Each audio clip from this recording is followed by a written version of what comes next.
Yesterday, Flutterflow released Flutterflow version 5, which is a major upgrade in the Flutterflow ecosystem with tons of new features, many of which were demoed in the Flutterflow Developer Conference in New York last week. In this video, I want to talk through what this means for you as a Flutterflow user, and there are 5 features in particular that I think are really going to change the game, but only if you're aware of them and you know how to use them. And so, without further ado, be amazed at my new chapter transitions.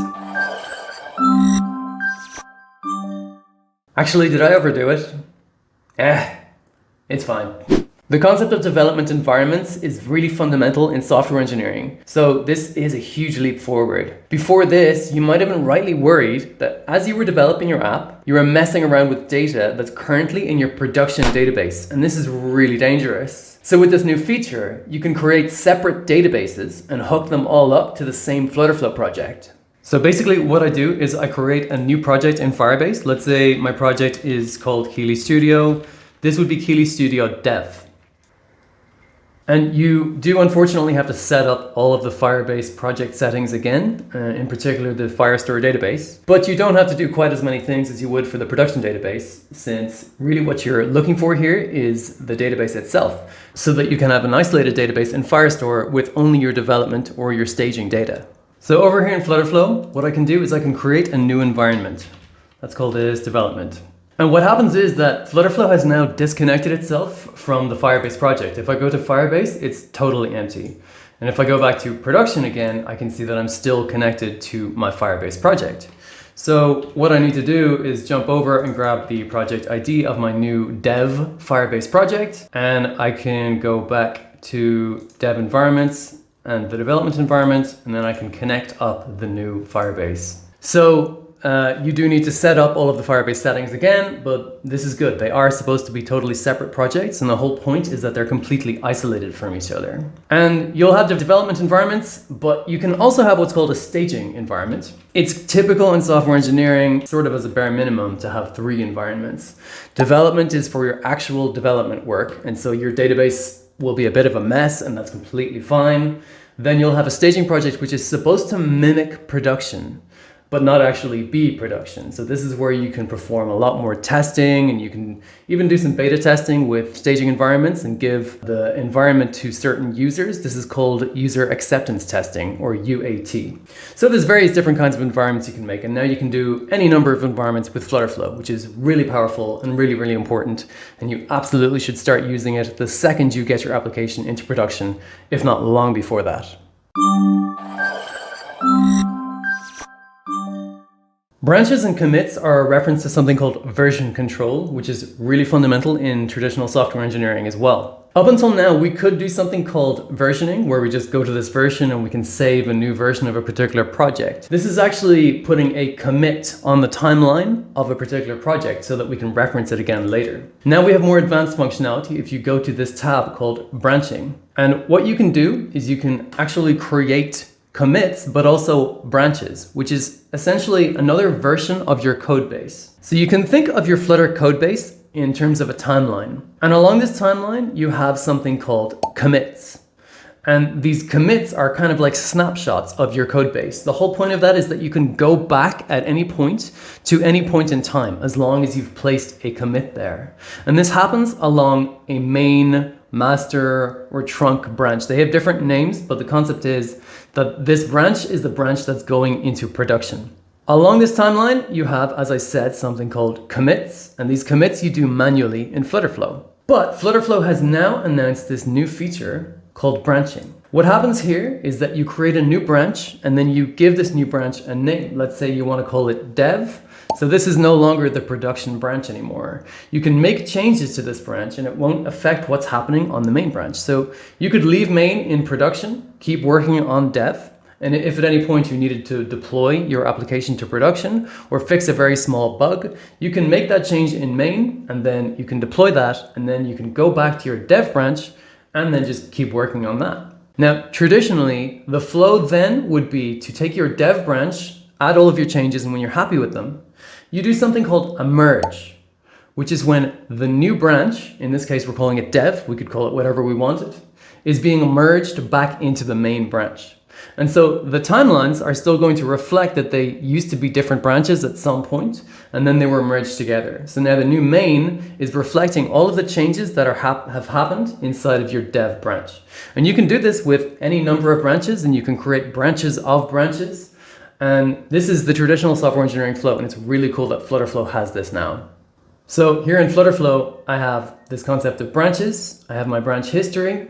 What I'm going to do is first, I'm going to create a new commit. So I'll come up here and create a commit. This will put a commit on the main branch. And so this will be the point from which I branch out into a development branch, let's say. So this is a snapshot of main. Now main has been committed. And so I've got a snapshot of main. At this point, I can create a new branch. The branch name might be dev, something like that. You can also name it the name of a feature or something like that. And it will be diverged from main, as that's the only option I have anyway. So now I create this branch and I can make any kind of changes that I want to the branch. So let's say that I add a swipeable stack in here.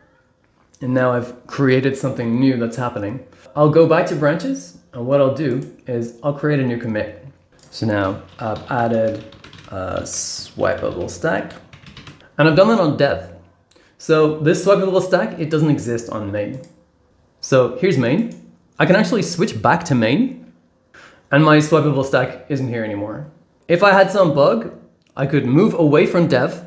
I could say, okay, I need to fix this bug really fast. I'll go back to production, or more commonly, you would make other branches for hot fixes in a software engineering environment. But then when I'm ready to go back and keep working on production, what I'll do is I'll just head back to my dev branch. And then my dev branch is going to have this swipeable stack that I've just added. Okay, so now that I'm ready to do my merge, I just head in to branching and I go from merge dev into main. So all of the changes in dev will now be merged into main.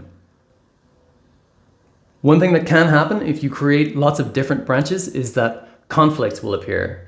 When you're first starting out with this, it's best to just keep it with 2 branches and start practicing with, say, main and dev or whatever you want to call your development branch. In this case, I have 0 conflicts, so I'm good to go. So I can review changes and I can merge the branch. And if things go wrong, you also have the capacity to abort the merge as well. Cool, all done. And with this new strategy, errors that you've had, problems that you've made that you can't seem to figure out, but you know that the project worked at some time in the past, this makes this so much more streamlined.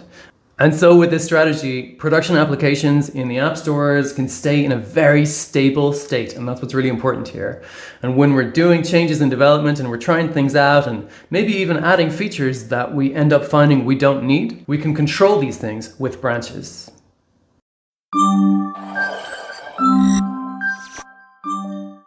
So libraries is another really powerful feature that's going to have a lot of potential in Flutterflow. Let's say, for example, I have a whole bunch of different components in a project that I keep using throughout all of my projects. For example, an empty list, I always have list views and I like to pass a message into the empty list, or a reset password dialog, or even entire auth flows. Another example would be like a list of previous notifications. I always have these roughly the same when I'm doing all these different projects. So what I can do now is I can wrap all of this into a library. I just have to go to publish as a library and I'll enter the version number.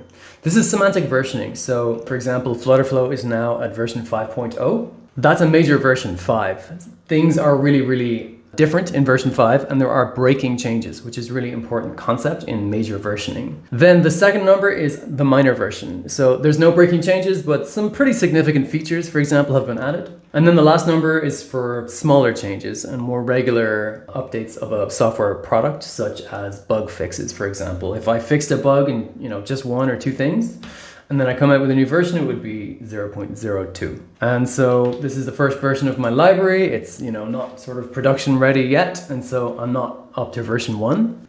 There are different ways, by the way, of doing versioning, semantic versioning, and various other kinds. Some have production versions at 0.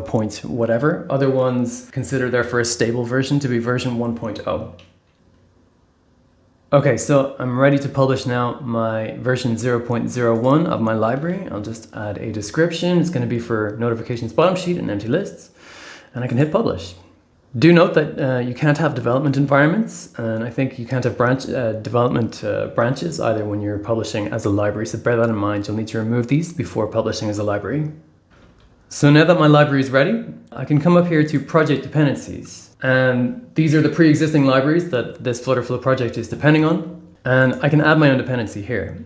It's based on the Flutterflow project, right? So the project that I had before was this one here, and I can grab it from the URL of the project itself and paste in that ID. So now it's telling me this is the name of my project, and these are all of the different things that I'm importing from that library. I can view those details at any time. I can go through the different versions. At the moment, I only have one version of this library, and it's got different data types. It's got 3 components. It's got 4 API calls. And so now I can access any of these things that I need throughout the project. So we can now pass in widget builders as parameters. And this is quite nice. It adds another degree of flexibility when you're dealing with components. So for example, let's say I have a custom component and it's a text field. And let's just say as a parameter, I want to pass in, say, the label of the text field. I also have a form field, a sort of another component that incorporates this text field, but also incorporates a button as well. So it's a kind of more complete component. And then I want to be using this text field in, let's say, my homepage. What's nice about this is that now we have the option to actually pass in our custom components as parameters. And so now I can pass in this new parameter called widget builder, which you find at the very bottom here. And we can add parameters as well being passed into those components, into the widget builder. And so then when I'm in home, if I set up this component form field, I have this option to pass in the parameter, which is a widget builder. So I can actually pass in any of these. But in my case, I want it to be, say, the custom input. And I can actually pass in the label as well. So this is a really powerful feature. I still need to play around with it a little bit more. But the idea of passing in widget builders as parameters is going to really open up a lot of doors. So I'm really excited to get to know this feature better. And the last one I want to mention is action triggers. There are so many more action triggers than there were before. I think it was something like 50. I can't remember. I don't think there's any chance I will ever get to use all of these. So it's really, really cool that we've got slides, we've got taps, we've got secondary taps, even tertiary taps and long presses and tap downs. Just go through the list, have some fun, see if you can find an interesting trigger to use in your next application.